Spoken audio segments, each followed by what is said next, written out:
ตาสามใบขอเจ้าอย่าได้สุกาจาบันโอ้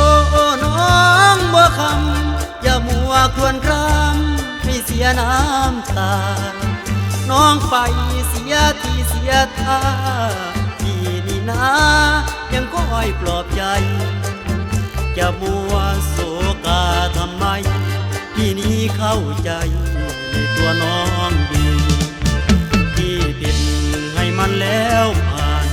เมตตาหวานอย่าได้โศกีเมื่อก่อนบอกเกลียดพี่ชายก็เพราะเจ้าไม้ผู้ชายที่ดีต่อมาเขาคงเบื่อแล้วนี่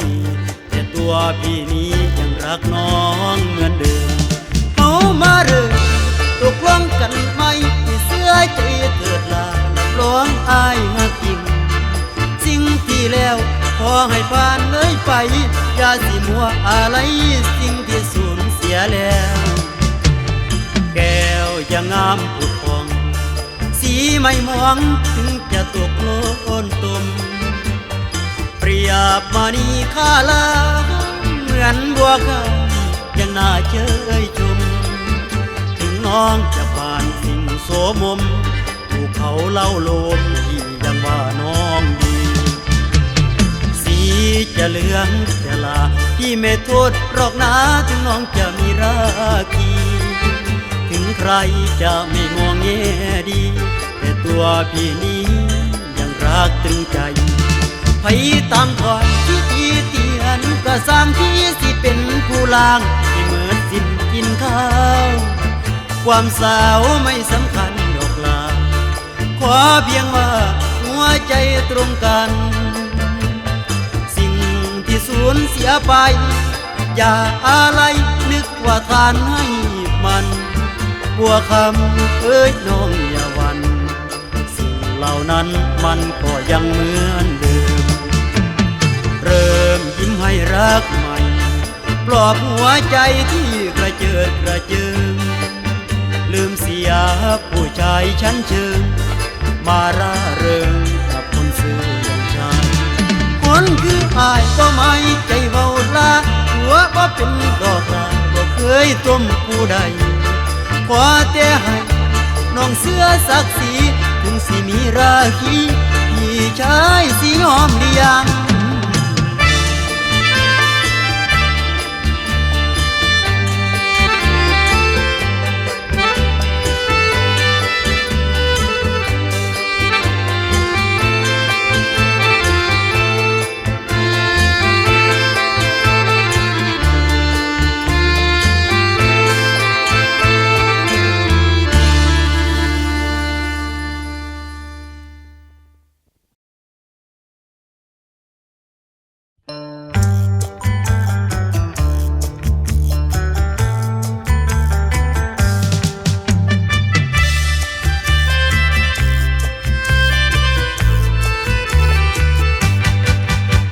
ว่าประชาธิปไตยสิทธิของใครใครย่อมรู้กันทั่วความรักที่ตาจนมัวผิดหรือทุนหัวที่จะรักใครใครใจเธอไม่สมเพศเวทนาแม้แต่ว่าจะก็ไม่มีจะให้ฉันอยากบอกว่ารักเธอเต็มใจเธอจะเกลียดยอมได้เพราะรักเพียงฝ่ายเดียวให้มาเกี่ยวผู้เข้าสูงเข้าทรงฟ้องเต็มใจฝ่ายบุญทั้งไอ้เจ้านายแนวเป็นป้าแบงเขามั่งมีหลายเขาบ่หมายปองดองก็รักเขาสุดซึ้งรำพึงรำพันหวานใจประชาธิปไตยไม่มีนายคนจนอยากจะรักกับผู้หญิงสักคนหรือว่าคนจนไม่มีสิทธิเสรีให้น้องแจ้งข้อหาว่าถ้ายาไม่บ้าเลยทางพี่จะยืนหยัดสารภาพอย่างดีบอกพี่หน่อยสิจะเอาโทษสถานใดใจของอ้ายมันคอยห่วงคอยห่วงเขาสิล่วงสร้างก่อนขอให้ได้หน้าเขา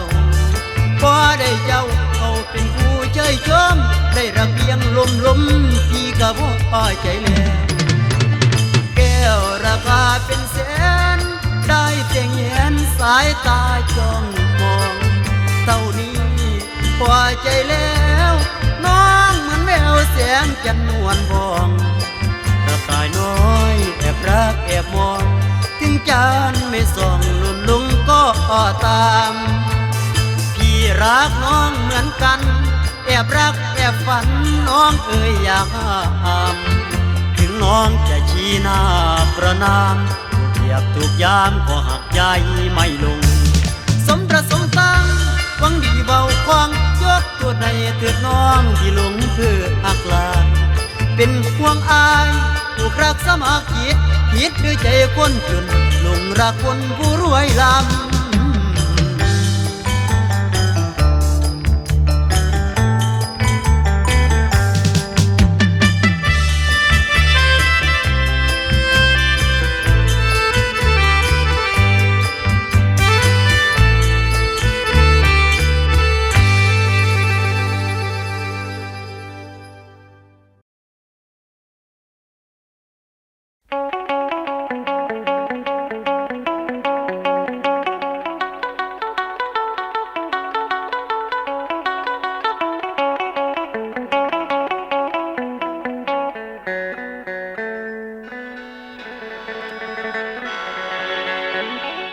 เราเนียงเอ้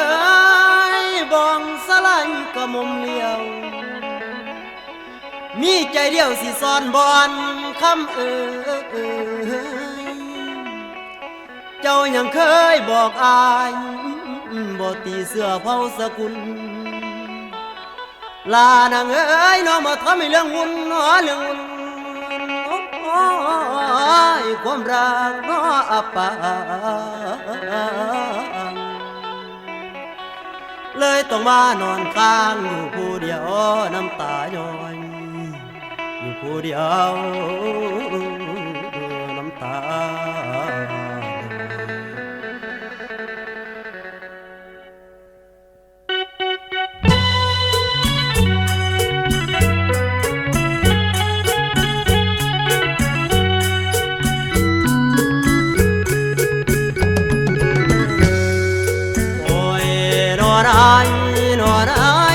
ตายแน่คนขแม่จังคอยตายแน่คนขแม่จังคอยเงินผู้สาวสำน่อยเป็นเสือเผาลาวว่าหักเบ้าก็เหม็นแต่คนเดียวอัวเนี่ยก็มุมเลี้ยวสร้างทำลงใดปานคนไข้หัวใจหดหูหัวเพราะเขาบ่หัวเฮานั่นสันสวงคิดกว้างปานที่ขาดใจตายหลงน้ำลายคนสวยก็ว่าสวยพอแล้วแนวคำล้อคำหวานขโมยบอกว่ามักแต่คอยคนนี้ผู้เดียวหวานคนเปรี้ยวความรักหายไปนุ่มขมิ้นเสียใจจังไหนมานอนห้องโอ้หนอโอ้นอนน้องบอกว่าสิของเป็นของอายผู้เดียวเป็นหยังจังมาลบเลี้ยวว่าฮักเดียวใจเดียวเป็นหยังเมาบ่ซื้อเจ้าคือมาตัวมาตบนุ่มขมิ้นตกลมคารมสาวลาวหัวใจขมิ้นปวดร้าวเราแบบคาราบาวว่าอายุยอายุยอายุยอายุยโยยาไม่เอาใยตาจุยขมาดพองความรักที่มีต่อน้องคิดจนปวดสมองก็สิแตกหัวตายว่ามาเราคอยอยากอายบ่แม่นคิดเสียได้แต่มันเจ็บหัวใจว่าไปแต่คำหลอกนุ่มคำเหม็นช้ำชอกนั่งย่อยน้ำตาอายุยอายุยโยยาแม่นเจ้าเธออย่างน่าจังได้เป็นจังสีอายุยอายุยอายุยโอ้ยโอ้ยห้องเสียงข้างของพี่โอ้ยโอ้ยห้องเสียงข้างของพี่มันเจ็บหลายเดี๋ยวนี้บ่ทนไหวอีกต่อไปมาหลอกใส่ตัวตื่นและลืมกันบอกเงาเคยฝันแต่วันเข้ากินเห็นดำปีคือกาสันบ่นอตีบ่ลูกบ่หล่อและมาหล่อเพื่อยังสั่งบ่ตั้งสั่งแต่มาเห็นตัวให้ตายทั้งเป็นจังมาบ่เบาบ่เอาคือบ่เว้าแต่กี้บ่สิได้ดอกสิ้นมีแม่คอยกระตำเป็นมาหลอกจนเจ็บเส้นเจ็บเอ็นห้องจนคอคอยคิดย้อนเจ้าผู้เดียวว่าเกี่ยวเกิดหยังแต่กี้หัวเป็นจังสีจางบ่ดีนำเพิ่นเห็นหน้านวลขาวเปิ้นเวินแต่ใจของเพิ่นดำปานอีกาหลงมักยังได้ปวดอุราบอกอายุยโยยาบ่ต้องฆ่าต้องตีอายุยอายุยโยยาเจ็บปวดแล้วนะขอลากันทีอายุยอายุยอาจีเจ็บเพียงนี้พอที่ลาบยืนเจ็บเพียงนี้พอที่ลาบยืนย้อนผู้สาวขี้ดื้อมาเว้าบ่จริง เห็นต้องวิ่งก็ต่างเผาภาษาคำมาโยโยยาว่ามันเจ็บพอแล้วว่ามันพอเพียงนี้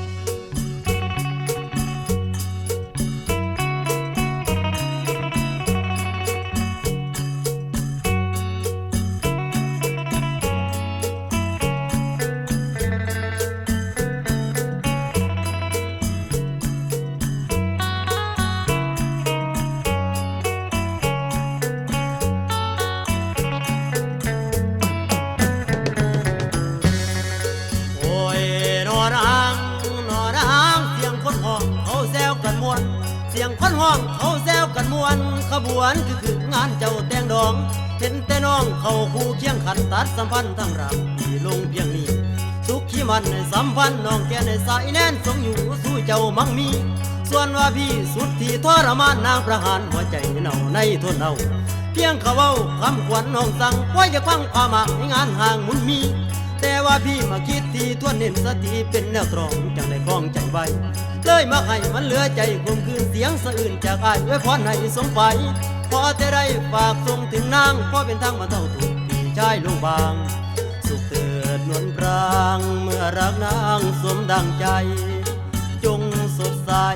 กับรักใหม่เถิดเอ้ยนี่เสียงสะอื่นจากผู้ผิดหวังนะสามเชยตกเป็นเฉลยแอบมาร้องรำพันจาบันเมื่อเห็นเขานั้นผูกคอต่อแขนโอ้น้อแฟนคงส่งแสนดื่มรู้ไหมน้อว่าแฟนเก่าที่เจ้านั้นลืมแอบมายืนซึมส่งเสียงสะอื่นแทนคำชัยอยู่เสียงเขาโหว่ามาเยอะควันเลยเหมือนคำเย้ยว่าตัวเรานั้นไม่มีค่าหยดน้ำสังที่เขาลังให้กันดาที่ขอเอาน้ำตาแทนน้ำสังหลังให้นาง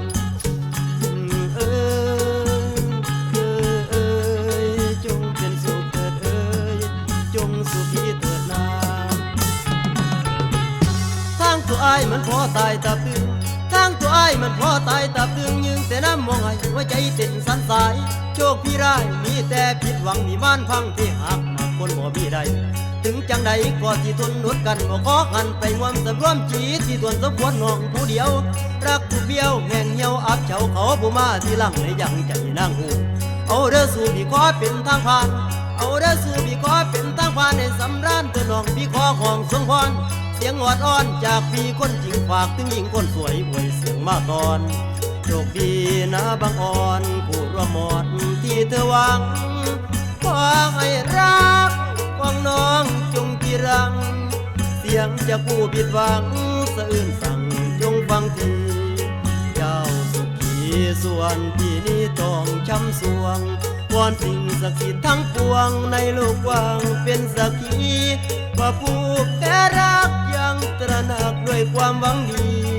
สละแล้วชาตินี้บุญไม่มีขอนี้จากไรใจดวงน้อยมันเป็นง้อยข้าวหานใจดวงน้อยมันเป็นง้อยข้าวหานรักว่าหวานชื่นจำเอาความจำเต้าคืนมาสะอื้นมันบ่สวงดวงใจบ่มีไผเขารับเป็นผู้ครองเฮาแท้เพิ่นบ่แล้วไว้ทางหา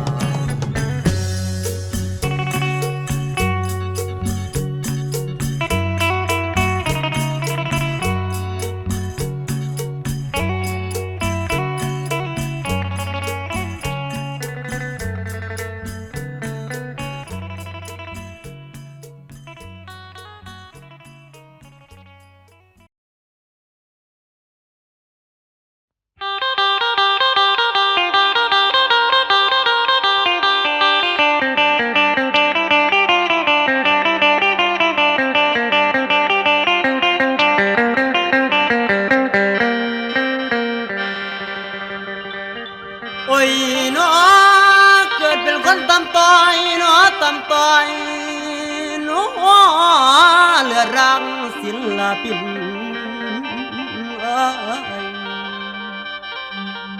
ใจทวินทางเสียงจังได้มาลำจางทางผมขอวันผ่านสัทธาทานผู้สูงเกียรติขอแรงใจจากท่านไทยบ้านผู้สู่คนจะเริ่มต้นยังบ่รุ่งหนอบ่รุ่งเป็นน้องใหม่ในวงการขันเน้นดูสงสารก็แม่นบุญผมล้นถึงยามจนไม่กระเลิมปนพอกินเอาพอเศร้าหิวกับไข่แน่แม่ขอกินน้ำแองหน่อยเย็นจ่อยห่วมกระบวยอดฟ้าเลี้ยงไว้ด้วยหนอไว้ด้วยให้มาซอยหนอในงานการแฟนยังสงสารโปรดรับฟังหนอผมบางโปรดรับฟังหนอผมบาง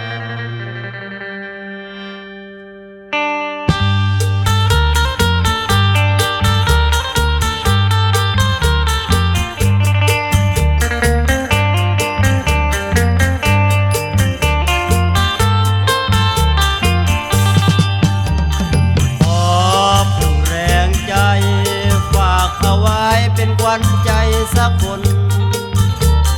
หนุ่มหน้ามนจะร้องกล่อมให้คลายเหงาถึงยามโศกแฟนจ๋าอย่าได้โศกเศร้าเสียงที่กล่อมเบาๆน้องเอ๋ยอย่าเศร้าให้บรรเทาทุกลงส่งเสียงมาวอนแฟนฝากไว้ทั่วแดนขอเป็นแฟนสักคน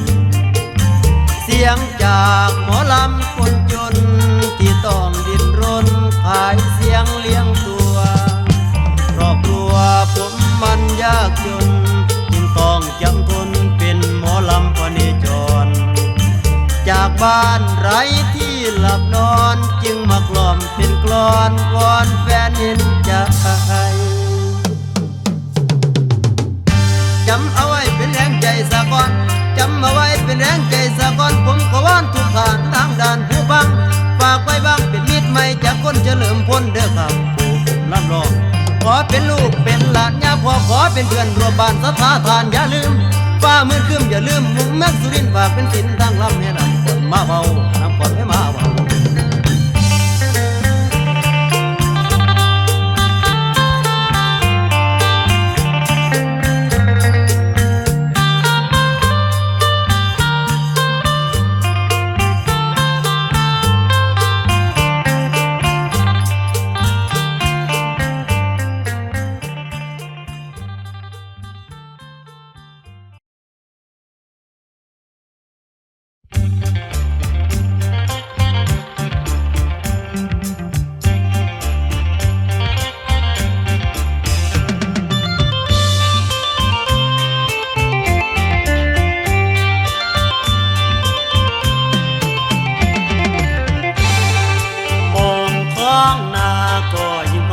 ใจอาวร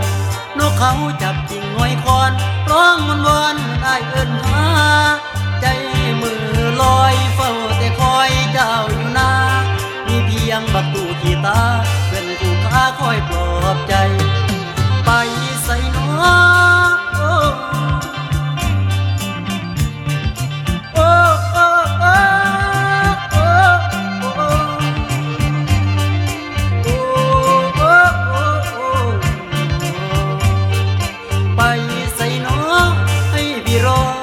เห็นข่าวตัวผู้เบาที่เคยเบาอยู่อีสานหรือลืมสัญญาเมื่อหน้าแล้งไต่ร่มจานปล่อยให้พี่ทรมานอยู่อีสานคอยแต่นานคืนบ้านนาเฮาแต่นาเมียอนุงอย่าได้ลืมนาลืมทงปิดปีคงเลยเจิดเซินกาอย่าได้ลืมคอนทิ้งดอนไปเบิดเบินเสียงอายผู้เอิ้นกลับมาเทินอีสานเฮาใจยังเฝ้าคอยนั่งอยู่ทงใจยังเฝ้าคอยนั่งอยู่ทงใจพอ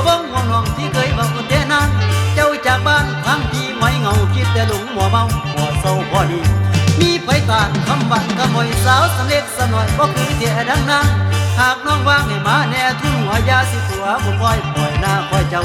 ใจยังเฝ้าอยู่เถียงนาคือเก่าบ่ลืมคำน้องเว้าจำได้แน่นอนเคยอดอ้อนกลางทุ่งหน้าทางหรือแม่หนูคนงามเราลืมเสียสิ้นอยู่เพียงอย่าสิ้นสัญญากลับมาเถิดนานุ่มมายังคอย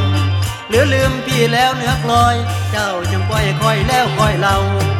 เจ้าสิไปบังบังให้กลับมาสั่งนุ่มนาเสียก่อนหากกาจะลาลืมก่อนมื่นสังดอนที่เคยวันหากิน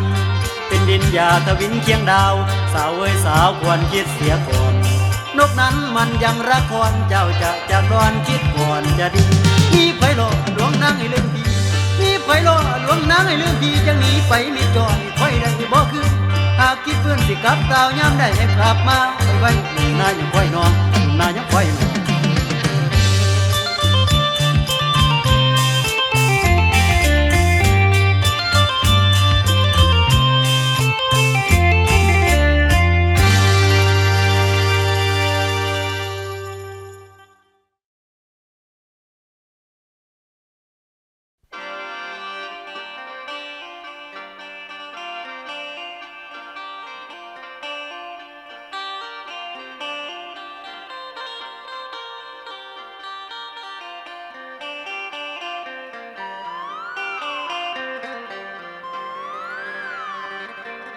ได้ยิ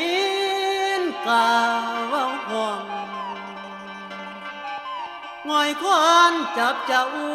ชีวิตของผู้เฒ่าบ่มีมือสีสวงใจนกเขาง่อยกิ่งไม้เอิ้นหมู่นกคู่มาสองตายายทำหน้าลูกบ่มาโอ้ยแล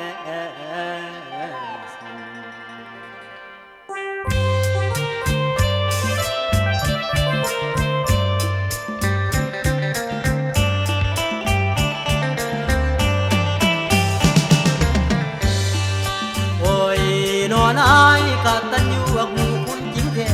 กะตัญญูว่ากูคุณจริงแท้แต่ว่าตำกันแท้ผู้เฒ่าจังบ่อยู่ใต้น้ำควายตู่กับขาดของไทยเลี้ยงลูกไว้กินเหงื่อกินแห้งคอยถนอมเปลี่ยนแพงแต่ผู้ยังน้อยหนีไปจ่อยขายห้อยย้ำใหญ่ผู้คำไทยแม่นบักเฒ่าคอยเบาต่อยายท้ายหลับลายเนื้อเหี่ยวหนังยานถึงร่างกายสมสารแต่บ่ถึงพอเก่าพากันเจ้าจนหลังกดดันกงหลวงหัวคำมาเกี่ยวพอเราเบาใส่หน้าบ่สู้ซากกะเลวทุ่งคือกันสองตายายลำพันแค่น้ำลูกชายกูปาโตวาสนาเฮานี่บ่มีแนวดีมีแต่พริกแต่แค่เลี้ยงลูกว่าสิได้กินแห้งพอปีกาขาแข็งไปขายแห้งบ่เป็นยาพออยู่พี่กินดังแต่น้ำตาลูกปัดกินโซดากินสุรากากวงนี่บ่วาสนาของดวงพออยากตายให้สวงแต่บ่ทันเหมือนกับเฮ็ดงานจนนาเลนาดำมีแต่ทำกับทำบ่ได้เศร้าจักวันเฒ่าโจรบ่ได้ใส่ยาสีฟันยังมาบุกมาดันสองคนกับยายเลี้ยงลูกชายสันไงซ้ำสร้างพันนี้ไปรับจ้างยางหน้าบ่ห่างเกิดมาเสียชาติเชิงชายที่ไม่สองตายายต้องมาจมมั่มคำละเบ้าสองคนค่อยจมคำละเบ้าสองคนค่อยจมมาขมคืนเดียนอนเพราะยังลงจุ่มตุ่มก้มแล้วก้มมองเบิ่งทางยายสังมาสูงสลายที่แม่ยายเนี่ยเขาพากันเมาถึงหัวถึงยิ้มพากันเมาถึงหัวถึงยิ้มยายประดิษฐ์แถวบุญส่งอักส่งมากอดมัดกายจนหลังกลมหลังเขียนจนมาตาเวียนแดงอ่อนแห้งตึงลายย้ำลูกกาดึงจนหัวสั่นจนมาไก่สะบัดยังสู่บ่ถอยลูกมีจ้อยบ่เห็นไว้ขึ้นมาเป็นกำกันว่าจังเป็นแนวนี้เบิ่งตีรอทันไทยบ้านคิดต่อลูกต่อหลานก็บ่คือจักคนเลี้ยงลูกใหญ่เป็นโตเป็นตนเลี้ยงให้มันเป็นคนมันอยากเป็นเทวดา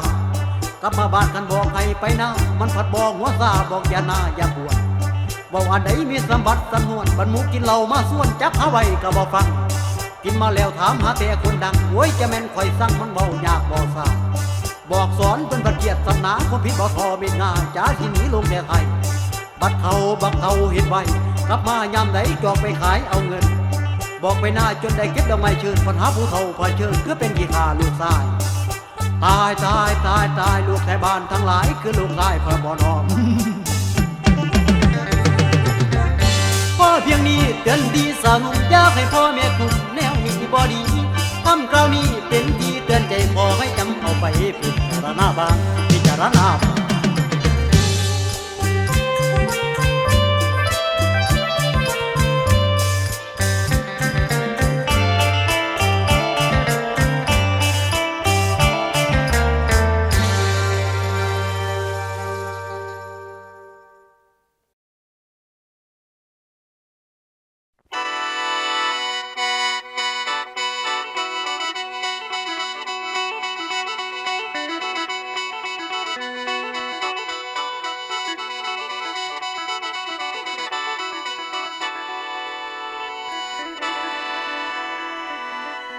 มาบาดนี้พี่ขอเตือนน้องลาสาวอุตสาจีที่อุดจังแม่นเกินผ่านู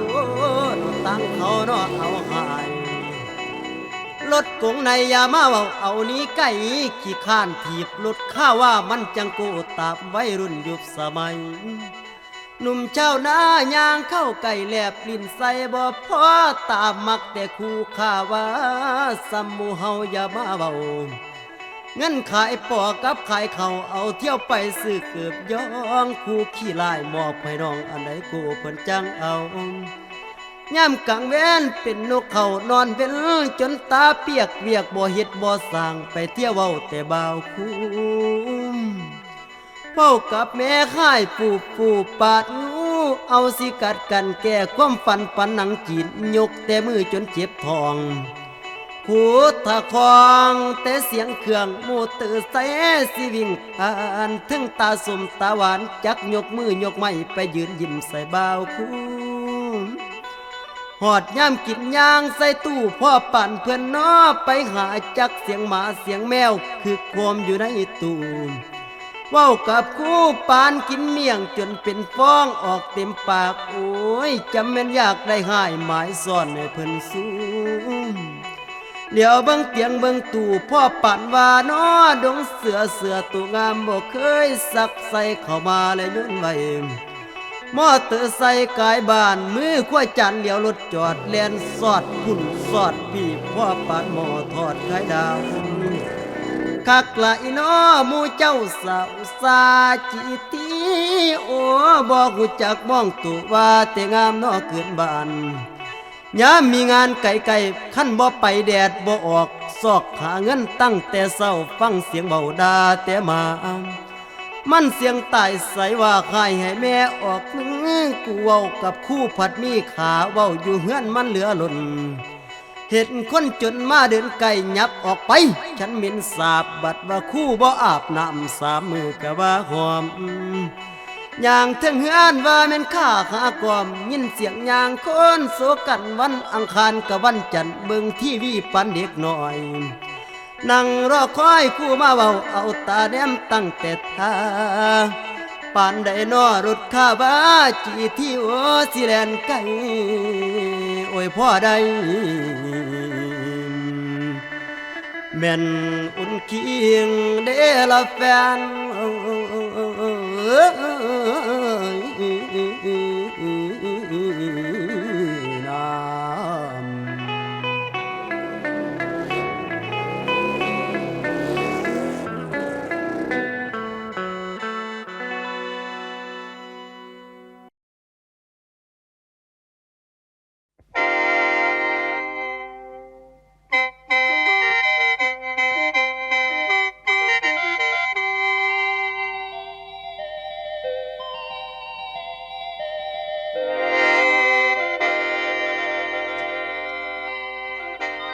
มาบัดนี้ฟังเอาเด้อน้องลาสาวอุตสานักเรียนหมอพ่อแม่คอยอุดหนุนส่งเงินให้มาใส่พากันจำเอาไว้อย่าพากันแต่หาเที่ยวเรื่องโรงเรียนบ่ยากก็ไปหาเขาตั้งแต่บ้านคิดเบิ่งเด้อน้องลาผู้เป็นพ่อทำงานหลายหยาดเหงื่อใครส้มกายเหนื่อยพอได้กระทุนกันทำรายวันเก็บเงินไว้หนักปันใดพอบ่จุมแม่นตากแดดตากลมห้อนปันใดเพิ่นก็สู้เอาเงินไว้ส่งลูกสาวได้เงินมาเพิ่นก็เฝ้าฝากส่งธนานัดยันลูกสาวบ่มีเงินบ่อยากเรียนนอรอไว้เฮาบ่มีเงินใส่กะตะมันให้ลูกก่อนลูกผู้อ่อนอดข้าวน้ำนอนให้ก็สร้างมันขออย่างเดียวให้ลูกนั้นผู้เรียนอยู่ในเมืองหลวงเกิดขัดสนแล้วได้ส่งไปบ่มีอันเงินขายมันขายเขาขายควายตัวบักใหญ่ได้ทอได้บ่ยากเป่าเอาไปให้แต่อีดังเงินก็อยู่ห่างห่างฝนตกว่าปัดทางหน้าอดสู้กะทนทุกขอบลูกสาวอยากเห็นหูอยากเป็นครูเป็นเจ้าเป็นนางหมออีหลาว่ากลับมาช่วยพัฒนาเมืองอีสานให้โจดช่วงนี้นางเอาก่อนสิไป บ่ส่งเงินให้ใส่จดหมายไล่ขั้นเมื่อเดือนแม่นเมื่อเงินเมื่อเงินหอดที่นาจำน้องไว้ทั้งลูกสาวพัดนอนใส่บ่คิดไปถึงพ่อแม่ทำงานจนหน้าแลลูกสาวใส่อย่างสบายจักปีใดจังสิได้จบบอนการศึกษาเริ่มเรียนมาได้10 ปีเบิ่งท่าทีบ่ทันไกลสิเป็นนายเป็นเจ้าเป็นคู่ขั้นมากให้เบิ่งหึงแต่นั่งจากบ้านบ่โง่คงเหยียบทิ่มน้ำคิดเบิ่งเด้อน้องหลากางเกียงไม่ตุกงามดูเสื้อแขนยาวแขนกลางที่ใส่งามเงินไผซื้อเงินจากมือบิดาเจ้าเอาแรงงานและหยาดเหงื่อพ่อได้ซื้อเสื้อโกลูกสาวได้ใส่กระโปรงไปทำงานบ่คดโกงหวังยามแก่สิสำบายถึงแม่นตายนอนตาหลับครอบลูกสาวได้เย็นหุ่นได้เป็นครูเป็นใครเป็นนายบ้านเพิ่นสาแต่ความหวังกลับมาพังทลายย้อนถือต้มดินถล่มกระบอกปาดลูกสาวโง่เข้าบ้านผู้เป็นพ่อน้ำตาไหลมีผู้ชายมานำบอกว่าแฟนนะคุณพ่อพ่อเป็นลมแม่ก็ก้มหน้าเหลือใจเด้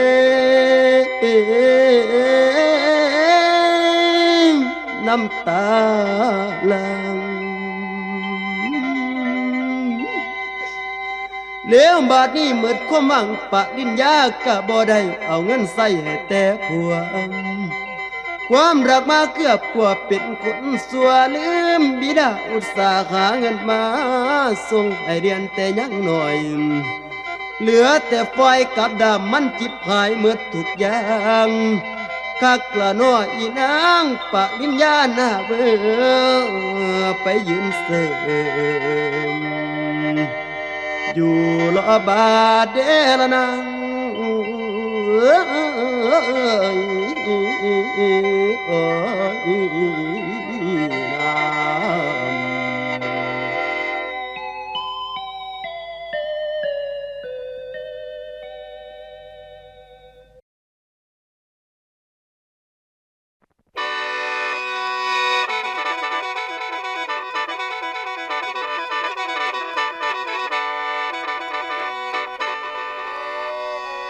โอ้ยโอ้โหโอ้โหโอ้ยฟ้าเอ้ยฟ้าห้องเฮาเหลือใจสาวส่งใหม่นอนละนังเลี้ยวบาดนี้ไปตามยุคตามสมัยออกจากคาดผัดเป็นสิ่งพากันวิ่งดอกแต่งชั่วเดละนาง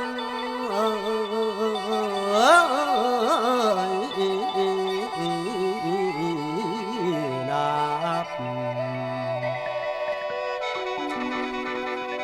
มาบาดนี้ขันมาฟังก่อนดนเฉลิมพลที่ได้ว่าผู้สาวไทยพัฒนาพากันสวมเสื้อโกเป็นเด็กสิ่งโนต่างเขาผมละบ่อยากเก่าลืมหิดเก่าแต่ข้าวหลังหิดกันจังนะสาวพวกผู้ชายแห่งเป็นหายยามเดินไก่คนเฒ่าจักว่าขาจักว่าศอกโอ้ยข้องวกคุณวกพี่พ่อปานบ่าบ่ได้ปวงพากันหลงเกือกกลัวแบบฟ้าลังน้อผมแดงทรงผมยาวพัดตัดจอนเฮ็ดยิกย่อยปาดใหญ่เผาเสื้อตัวยาวข้อกวงแขนกลางปันกระสอบบัดว่านุ่งเข้าแล้วพ่อปานมาใส่กระโปรงกางเกียงกีบคงนุ่งปีกบางบ่มีปานเป่าปัดสียันเดี๋ยวเบิ่งขาพัด2 นิ้วจากสีเขียวสีสิวเพิ่นสันมาตกแต่งเอาสีแดงขีดหน้าเอาเบียนหน่อยผูกใส่หูถามคำเล่าเพิ่นบอกหูตอบเสียงดังอะไรเกาะ Please speak English I don't know หูหาต่ำฟังเสียงลำเสียงร้องของไทยเขาเพิ่นบอกพอรอสติงจังได้เต้นเอาแอวง่ายใส่เพลง เสียงแม่ให้เฟ่งเฟ่งเป็นตานายลูกสาวตัวจังแม่นสู่ผ้าลูน้ำแองกินกะมาใส่ภาษาไทยบนเศร้าเอาไปจำเอาแต่ฝรั่งจากทั้งหน้าทั้งหลังเขียนจนมุนอุ้ยปุ้ยจากเขาเอิ้นว่าจังใดน้ำแองกินแองใส่เพิ่นบ่ซองเบิ่งพ่อตาน้ำขอดเหลืองพ่อปัญญาพ่อใหญ่สีเล่าฝนใหม่เตือนสาวไทยเป็นหายสินไหมลายนุ่งให้แนบแม่เพิ่นพ่อไว้ให้เอามาใส่ผัดบ่ถือบอกว่าบันบ่ได้ซื้อนุ่งบ่มาดคือของเขาไปซื้อเอาของกินใส่เข้าไปเป็นเด็กสิ่งพวกผู้หญิงสาววัยรุ่นโอ้ยจังแม่นเกินเป็นตาในกับสมัยคุณยายมันนั่งกันสัมภาจักสิเว้าว่าจังใดแต่ก่อนย้ายเพิ่นใส่เสื้อกะแลงนอบพื้นเดียวจุ่มหมอนินดำปานกากะว่างามโอ้ยพ่อแล้วนี่จักเป็นตาเป็นแป้วเห็นหอดหูสอดจริงปิงสมัยย้ายใส่เสื้ออิงกับเด็กสิ่งมันต่างหลายจังไม่เน็ดขี้หายสาวยุบไม่กำลังดังจำเอามาจากในหนังคิดแต่แนวสิเกินบานบ่จากงานจากสร้างนอนเป็นจนอิดลอยพวกผู้สาวสำน้อยเป็นหายกว่าผู้เขาพี่ขอเตือนน้องอย่าเอาแบบอย่างสาวเมืองกุ้งทางพอลุงสิวตายย้อนลูกสาวเป็นเด็กสิ่งพวกผู้หญิงสาววัยรุ่นพากันจำเอาแน่คิดเห็นพ่อเห็นแม่อย่าพากันเลยแต่สิ่งมันสิวิ่งบ่เป็นทางบ่เป็นทางเดละนาง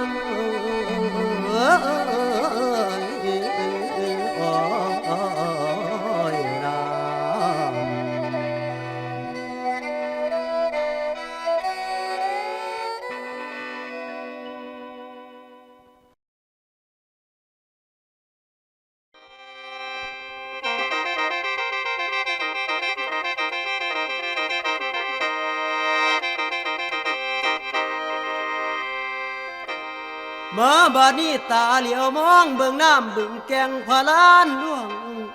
ในดวงใจป่านไฟเผาถูกบนสวนตองว่าโอ้นอ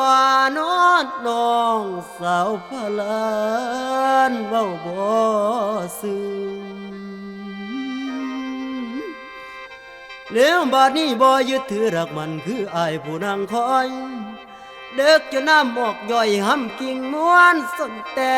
ใจคนผิดหวังอย่างนั่งริมทาราด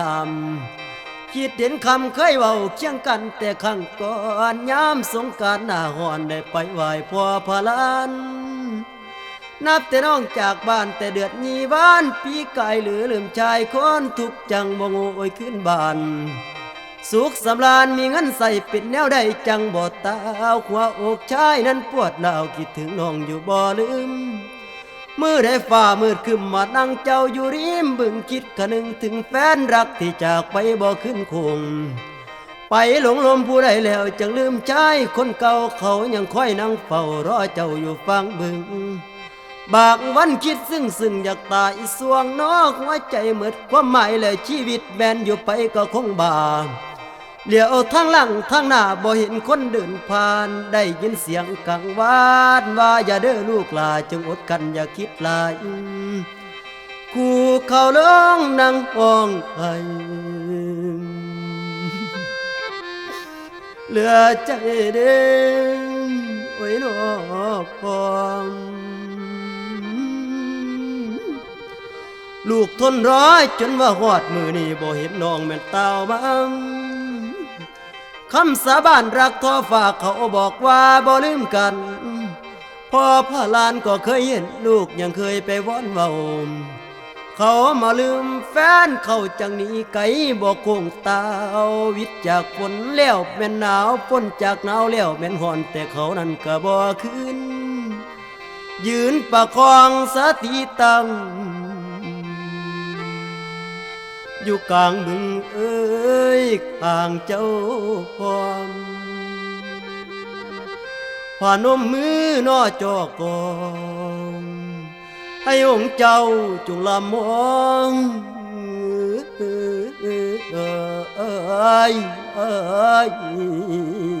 นับ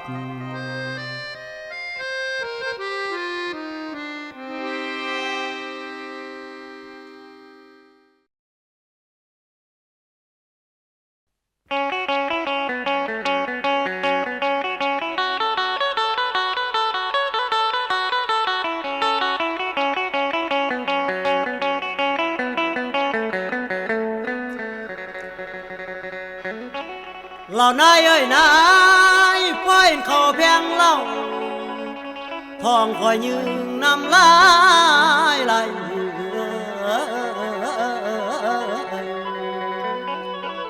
เห็นแต่ใครก็มีแหงบ่แพงเฮาต้องมีเรื่องขันแพงกายนั้นเจอ